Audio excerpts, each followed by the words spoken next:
Yesterday I was reminded of how often married women abandon their single friends. Married or dating or whatever. This happens all the time. And this has always been something that I am very sensitive to as someone who was like single for most of my life until I got married at 42. I have been in the shoes of a child-free single woman through most of my 20s, most of my 30s, like with an exception of like one relationship where I almost died for like a year, whatever. So I know what it's like to go to weddings, to go to events, to go to dinners, to just exist as a single woman whose friends keep getting picked off one by one from marriage or having children. Now, some of that is normal, right? Like, especially parenthood. I never assumed that that those relationships would not change when like a baby enters one of my friends' lives, right? Like, I'm not unrealistic about that. But my problem mostly came when their time was just totally not available for me at all because a man, a king baby versus just a baby entered their life.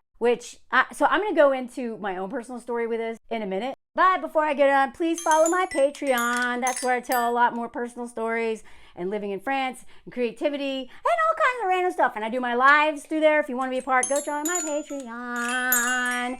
Link is in my thing. Like, comment, share, notifications, do all that stuff. It helps me get this work out to my subs and just new people. So, okay, over, done. So for me, I want to be a girl's girl. I want to be a good friend to all my friends, but especially single women, because they just like it's easier now. It was way like now it's more normalized, especially with decentering men being more the goal of a lot of women since the divorce rates are going right, and even the 4B movement and stuff like that. Like, it's becoming more normalized to just tap out forever, or at least for a while. Whereas it was not as easy 10 years, 20 years, 30 years ago, right? And I'm sure and harder and harder the farther back you go. I'm assuming, as far as I know, in terms of history. And at least in the US, I'm always like, whenever I'm talking about stuff, I tend to be talking about the US specifically because that is where I spent most of my life. And I know a lot about that culture. If it applies to other places, then great, or whatever. But one of the things that I have known, and I learned the hard way, is that if your friends center men, then they are just going to be terrible friends because they can't help themselves but just disappear when they're dating, or resurface when they're dating and having problems with that dude or whatever. They're the best, most available, funnest friends ever when they're not dating, and then it's like they die when they get into a relationship. And I've grieved so many people that I decided just to not mess with women in terms of like a serious closer friendship. Like, it's fine if we like do this or that together, but in terms of my inner circle, not mess with women who center men, because they're going to disappear, or B, they're going to keep trying to make me center by proxy their man, and I'm not doing that. But also, regardless of my relationship status, I always want to show up for my friend. That doesn't mean that I may not have as much time, because living with someone and being married and having in-laws and doing all these things does require a change of life on some level, but not a complete change. Not a complete change. And I still show up for some of my single friends more than their single friends show up for them because they got a boyfriend, right? So anyway, I was reminded by this because one of my friends was talking about going to a wedding, and how even though, and I relate to this so much, she was so happy. She is so happy in her life. And obviously she would love a partner, but it's not her number one goal. And she loves her freedom. She loves her freedom. She lives one of the coolest lives of anyone I know. So of course she has longing for a partnership, but for someone who can share her life with her, and how she's so adventurous and she's so amazing. Very few men could keep up with her, right? Which is another reason why I didn't think that I would ever meet anybody, because I didn't think a man could handle being someone like me, who is brave and I do my own thing. I thought most men are too insecure for me, which is the truth, or that they could keep up with me. So, this woman is very happy in her life, but just like me, something about going to weddings, man, weddings are a hard event for most people there, but I would argue most women who, I will speak for cishet women because I don't know what it's like, not from that experience. But as a cishet woman at weddings, I could be happy 364 days a year with my life. And then at a wedding, all of a sudden, I'm like, God, I'm a loser. What's wrong with me? I show up at a wedding like this. And in the bathroom, I'm this, right? And in fact, I started to realize, and my sister told me this a while ago, as I was entering my 30s, she was like, yeah, weddings are all fun and games in your 20s, but when you go in your 30s, they ain't fun anymore. I don't know if she said ain't, that's me. But she warned me, and I was like, whatever, I don't want to be married. I'm not looking for marriage. I didn't get it until I experienced it myself. So I also want any woman who doesn't want to date men, or anyone who doesn't center romantic relationships or care about that or think they're even gonna, it's also at the same time you can feel that and go to a wedding and be like, fork my life, I suck, I'm a loser, right? In my experience, that is across the board what happens. Even, not always, but I swear every time I was like so confident showing up. And then an hour in, I am literally hiding in the bathroom crying. At one point, I was at a wedding in Montana, and I went to 9 weddings that year. 9!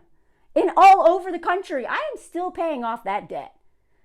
So, you don't have to go to all those weddings because you can't afford it. Okay? But can you take the emotional cost of going? Because at that one particular wedding, I was very close with the groom. And he was like the male version of me, lived in his truck, outdoorsy, like, one of the only single people in our group from college, just shows a different path than most people. And I was at his wedding and I was like, oh man, I'm the only one left, right? And he asked me more than once, are you okay? Because apparently I wasn't faking it good enough. Apparently I thought I was just, no, he could see right through it. It's bad when the groom is asking you, are you okay? Can I do something? That man should, with all those guests at a beautiful lodge in Glacier, do you think that I should be someone he should be worrying about? No. And that's when I started thinking, oh man, maybe I should not be going to some of these weddings. Of course, that didn't change my behavior till much later. I think if you're going to go to some of these weddings and you're single, bring a +1, and that +1 being a friend. I wouldn't bring a date necessarily, maybe, but bring a friend, someone you're going to have fun with. Because if you bring a date, maybe it'll go fine, but maybe you're going to have all kinds of weird feelings around that and being like, oh, I'm with this dude who breadcrumbs me, I don't even care about her. Oh, I'm with this whatever. But if you have a friend, then you're making jokes and you're having fun and you're there with your, like, a partner, but just not a romantic one. You know what I mean? But I didn't think that way. I thought single, independent Melanie can handle any situation. Right? And boy, was I proven wrong multiple times. I can't tell you how many weddings I cried at in my 30s where, even though, and part of it is because I never even dated. These people are on their first or second marriage. Everyone's pregnant or has already had kids. And I'm like, I didn't really date until 36. So imagine going to weddings when I'm 34, 33, 32, 35. And I'm like, I don't even know what it's like to go on dates with someone. I don't even know what it's like to date someone, much less do this. Like, why are all these women crying? Are they crying because they're for her, like in a bad way? Or do they know something about love that I don't get?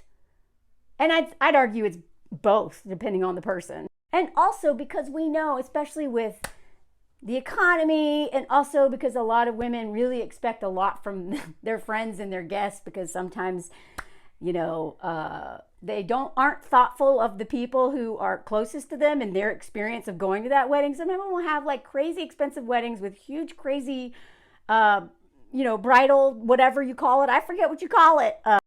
What's it called? bachelorette parties and stuff. Like the amount of money that those friends spend on her, and then also the wedding. And then if you're, God forbid, you're asked to be in the wedding party, then you got to buy that dress and spend all this money. And that's also where like classism comes in, because a lot of times your friends, you don't realize how much money they come from until they get married, and you're like, dang, now it's all making sense. I live a different reality than them. Like the bridal party goes through so much. So unless you're a very good friend of that woman getting married, pause before you say yes to that, because you may spend money you don't have, time you don't have. And also ask yourself, do you like her partner? Because if you just really don't like him, you're gonna spend all that money on something that's not gonna end well. I don't know, depends on how close you are to them, right?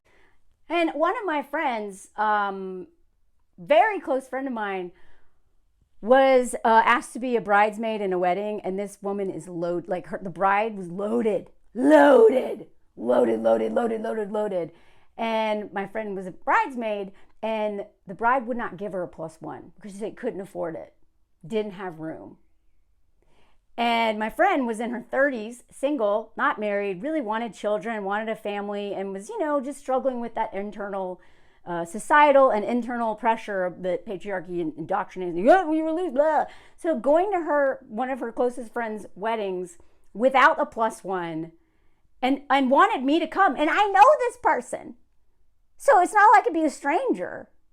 Wouldn't let her invite me, even though her and I are like friendly and whatever. I'm just not super close, because, and wouldn't let other people have +1s. In your bridal party, they should be able to have whatever support they need, because they're giving so much, especially, right? And especially if they're a single woman in their 30s, especially with all the pressure of, and the internal, like, what's wrong with me that's going to happen? God, please give that person a +1. And so my friend bringing this up, she was having a hard time at this wedding because it was all couples. And, yeah, like so often she wasn't really given a +1. And I don't know if she even wanted one, but please stop doing that. If one of your friends is single and you're inviting her to your wedding, you better give her a +1. I don't care what your excuse is, that she needs support. Do you forget what it's like to be single? Maybe you don't know because you've always dated somebody. Like, on rare occasions, there's like something to think about. But seriously. So I shared with her a story, and I actually wrote about this in the Washington Post. I'm going to talk about it in a minute, about me leaving a wedding because I could not stop crying. And because of it wasn't, my reality wasn't considered in terms of like the dining, who sits at what table. And she goes, that's because she forgot what it's like to be a single woman. And I was like, that's what it was. So let's get into it. So I wrote this back in 2017. This was actually one of my very first big byline. I was so proud of this. I worked so hard on this. And I don't want to read it line for line, because I really hate reading my old stuff because I judge myself so much. But anyway, this is the title. So if you want to go read it, it's probably behind a paywall. I'm not sure. I don't remember. But this was the moment. And the reason why I wanted to share this story is I wanted women especially to feel comfortable saying no to wedding invitations. Because the thing is if you're a single woman, especially if you're child-free, you don't have excuses to not go to things. Like, people who are married, who live out of state, and especially if they have kids, they can just be like, no, sorry, and they understand. People understand. But there's something about the single woman who just has endless time, and of course is available, which is not true, because single women, all the ones I know, myself included, are very busy, because we have to work so hard to create community and a full life, because a lot of women just disappear, so we have to keep starting over and over and over again, right? But this idea that especially child-free women are just have endless time and are always available, no. You're allowed to say no to things. And so I talk about how for years I went to every wedding I was invited to, because I thought, they invited me, so I have to go. And this is where she comes in. The people pleaser, happy. I gotta go to everything or I'm bad. If you don't do things just because you feel obligated to, that doesn't mean that you shouldn't be thoughtful and about your impact and all things. But this person forgets to ask what she needs, what's good for her. So she just does things she can't do, can't afford. I'm still paying debt off from that 1 year alone of trying to be there for my friend. And it never occurred to me that I could just say no and send a gift.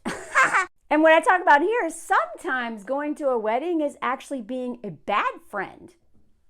Now that may sound crazy, but if you go to a wedding, especially unless they are like your very close friend, if you go to a wedding and you are not in the right place for that wedding and you know you're going to have a hard time at that wedding, don't go. Don't go. Because again, you don't want the groom asking you if you're okay more than once at his wedding. You don't want the bride seeing you cry at her wedding, like in not a good way, like not during the vows, but just being like, ugh. I'm not going to read the rest because I can't read my own writing. Not my personal stories at least. But I went because I thought I should. I went because I was like, if she invited me, then she expects me to go. It never occurred to me to ask her, how important is this to you? Because the wedding, the story that this is about is I went all the way from LA to Vermont to go to this wedding because I thought I needed to show up for her. But what I also forgot is that bride's busy.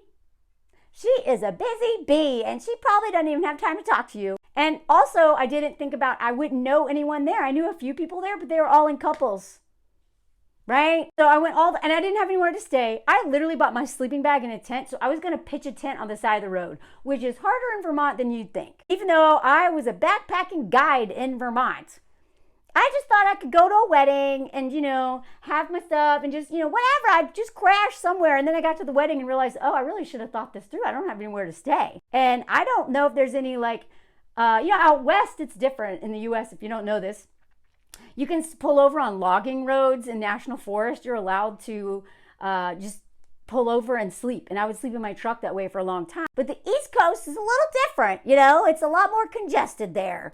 And, there's a lot of private property and anyway, it's just different. You can't just, it's not, it's just, there's too many people and compared to how much land there is. I mean, it's all stolen anyway, right? That's our history. But there's just nowhere you can just sleep that I knew of anywhere near. I came totally unprepared. I remember thinking this might be hard because I just put my dad in a memory care center. And so at this wedding, and also this is like a really rich wedding, I didn't realize how much money, again, you don't realize how rich some of your friends are until you go to their wedding. Then you're like, holy cow. And anyway, people are wearing evening gowns and I show up and I didn't have any nice clothes. I dress pretty, I like my clothes now, but back then everything I owned had a stain on it. I just was I was still in live in a truck mentality, outdoor guide mentality. Even though I lived in LA, and New York, I still could kind of just do whatever and just whatever. In LA, I could just wear yoga pants all the time and that wasn't weird. And in New York, no one cared what I wore, right? So I didn't have any nice clothes. So I wore the only skirt and top that I had. And I threw on cowboy boots that I'd found in the trash that are really cool, but I literally trash boots, right? But I didn't have heels or anything. So I was like, well, that'll do. And I show up and there's women in sequence gowns. And I was like, oh, okay, oops. And I thought Vermont's hippie.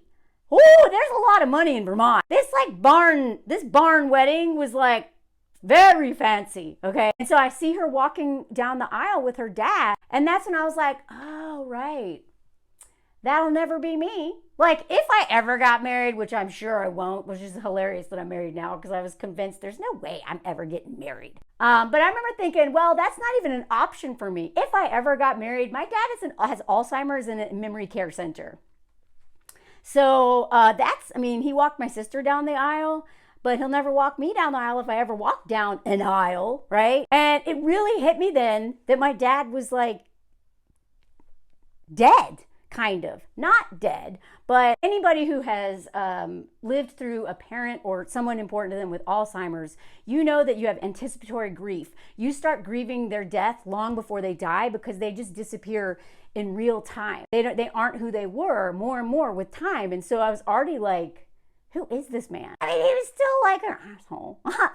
But you know, he just like, he didn't like that by that time, he didn't know who my mom was. Like he knew my stepmom and he knew me and my sister and other people, but he didn't know who my mom was. So I was like, okay, so I guess I'm walking down an aisle by myself if I ever get married. And then I was like, well, I don't believe in dad walking me down anyway. That little feminist voice was just, I don't need this. But that part of me, that little girl, was like, oh yeah, my dad's dead, kind of. So what I was really dealing with in that moment was like, you know, a lot of times grief hits you in really specific moments. And I was like, okay, well, now I had never imagined my dad walking me down any aisles because I never really thought I'd get married. It wasn't something I dreamed about. It wasn't something I thought I would, whatever. Y'all already know my story. Or unless you're new here, which, you know, see some of my stuff, you'll figure it out. I lived the decentreman life before that was a thing. I just was doing it, right? So, you know, it wasn't about that so much. It wasn't about marriage. It was more like, oh,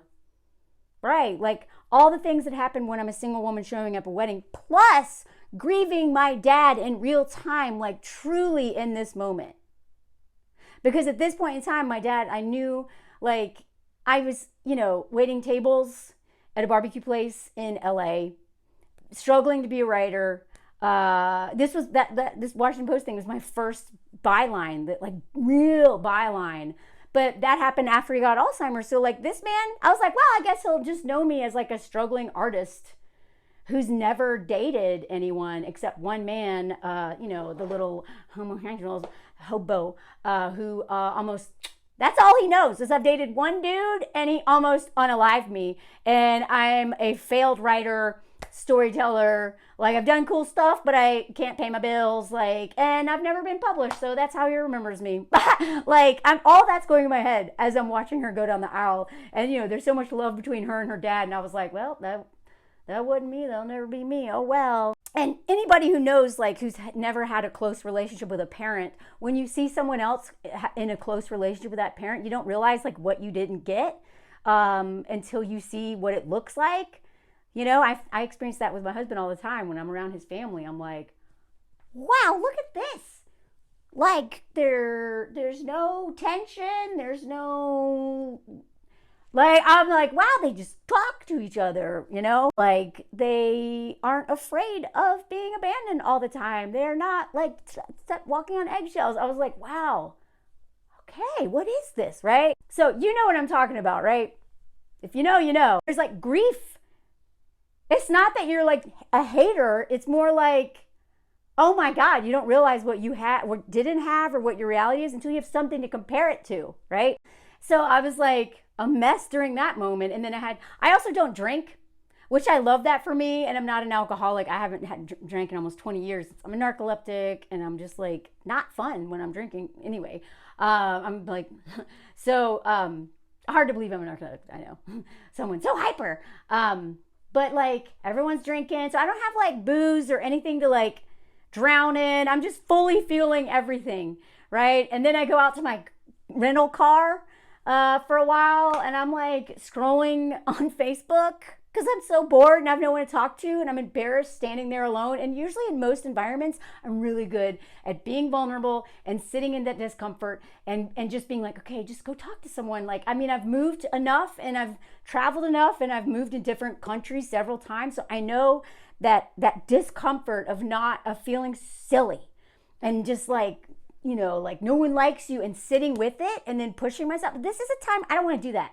I don't want to make friends here. I don't want to talk about nonsense and stupid stuff. I'm grieving my dad. So instead of, you know, I'm just going to go sit in my car and scroll on Facebook and cry. And so then I heard the dinner bell in the barn. And so I was like, okay, I guess we're supposed to eat. Now I showed up a little late because I wasn't done crying. And when I showed up, there's all these like origami birds, you know, on the wall. And you're supposed to find your name to see what table you're at. And there's an origami bird and I open it up and it's like table whatever, Melanie Hamlet and the Worcestershire, I don't know, I'm making up a name, but I was like, oh, me plus a family. That doesn't sound good. So I walk into the barn full of all the you know, the white lights, and it's just a beautiful, beautiful barn. And I walk up to the table and I see my table, and it is a table of like, you know, like 8 or 10 chairs, all of them taken but one, and it is one whole family. It is like mom, dad, teenagers, and grandma, and one empty chair for me. And I'm like, I don't want to hang out with these people. Who are they? What? Why would I sit with a family? Why am I not with, like, you know, I'm not a part of the bridal, I'm not close enough to the bride to sit in like that table. But like, why am I put with these people? Because she forgot what it's like to be a single woman. And I don't blame her, because I know planning a wedding is crazy. But I want you to think about things. Because a lot of times brides, especially, I don't know. Because, you know, this wasn't someone who centered men, really. So I was surprised. I like looked at it, and then I just kept walking. I didn't want them to be like, that's my child. I like didn't. I was like, and I kept walking, and then I just walked right out, and I went to my car, and I started crying. And I called Liz, because Liz keeps me in line, and Liz knows me so well. And I was just like, I don't want to be here. I don't want to be here. I'm a mess. I keep crying. I haven't even talked to the bride, but I'm afraid if she sees me, I don't want that thing to happen where like the groom saw me like upset. I don't want to ruin her day with me and my little sad crying lady, right? I'm like, I don't know where I'm sleeping tonight, but I just can't be here. I don't want to sit through this. I don't want to dance. I don't want to pretend like I'm having fun. I just want to go. And she's like, you should go. You don't have to stay. And I was like, I don't. It never occurred to me. She was like, yep. She was like, actually, it might be worse if you stay. If you try to force yourself to feel something and be something when you're grieving your dad, you're like really not in a good place. You got to take care of yourself. She'll get over it. She probably won't even notice you're not there. She's got so much going on. She probably won't notice you're there, but it's rather her notice you're not there than notice you're crying in the corner all night, you know? So I called up another one of my friends who lived like 4 hours away and had a tiny home, but she wasn't there. And I was like, dude, I don't know where to stay. I don't know if I should get a hotel. And she was like, you can stay in the tiny home. So I drove like it was longer than that. It was like 4 or 5 hours back to New York, like not city, but like, upstate New York or whatever, just like one of the hippie towns that like I had stayed in when I was like trying to date New York instead of just breaking up with New York. That's a whole nother story. And I went back, and she told me where the keys were, and I stayed in her tiny little home. And I was like so proud of myself for taking care of myself. Right? I can't imagine if I had stayed there, because that is self-abandonment. And that is what she is all about. Self-abandonment. You got to be happy. You got to be happy. This is the people pleaser, the approval seeker. This is codependency. And this girl will make you hate yourself because you center everyone but your true self, because she's always pretending. And I didn't do that. And it was like it was one of the most empowering. That was like a huge, I was like, wow, look at me parenting myself, right? So then cut to like a year or two later, and I met up with this friend who was the bride, and she was like, by the way, like what happened that night of the wedding? Like you disappeared? I think we had like talked about it earlier, but we like through texting, whatever, we actually got to sit down and talk about it. And I was like, dude, this is what was going on. I was like, oh, and she was like, honestly, I was shocked that you were coming. She was like, I knew you lived on the other side of the country. I didn't expect you to come. I just, like you were an important part of my journey, my life, but I know we don't see each other anymore, and I'm on the other side of the country, and that's really expensive, so I never expected you to come. And I was like, you did it? Right? I thought that I would hurt your feelings if I didn't come. And she was like, no. And so the funny thing is, this is the way when you're her, you make up stories. And I thought she'd be devastated if I didn't come. I didn't even ask her, but I thought she'd be devastated. I thought I'd be a bad friend. She'd never talk to me again. La, la, la, la, la, la. So I showed up like I always showed up. And then I ended up, not really serving her or me or our friendship by doing that. And so it was just so funny, because just not communicating and just being like, hey, this is really expensive. I don't know if I should come, or not even just like whatever. I didn't talk about it. I just assumed I had to do it. And I assumed I'd get in trouble or just be a bad friend because I project, right? And again, because I've always really valued my female friendships especially, I want to show up for them, but not at a detriment to myself. And so we made good. We were just like, yeah, it was like, I'm so glad we had that conversation because she understood my mindset and I understood that like she didn't put any pressure on me to show up. That was all coming from me. And my indoctrination into like, oh, because I'm a single child-free woman, I should show up at everything, right? So if you are, we are entering wedding season right now. If you can't afford it, or you're just, you know you're gonna have a hard time and it's not a super close friend, you can say no. And it might even be best for both of you. So thank you for being here. Thank you for listening. Please join my Patreon if you want more of stuff like this, especially because I don't do his personal stories on here as much. Or if you want to be part of the lives are great. I bring on amazing people. We talk about awesome stuff. So that, or just more personal stuff, France stuff, creativity, healing, all over there. And I do have a free thing that I share a little bit of stuff with. So even if you can't afford it, but if you want more personal stuff, join. And thank you for listening, and like, comment, share, notifications, do all that stuff. It helps me get this work out to my subs and just new people. So, okay, over. Done. Voila.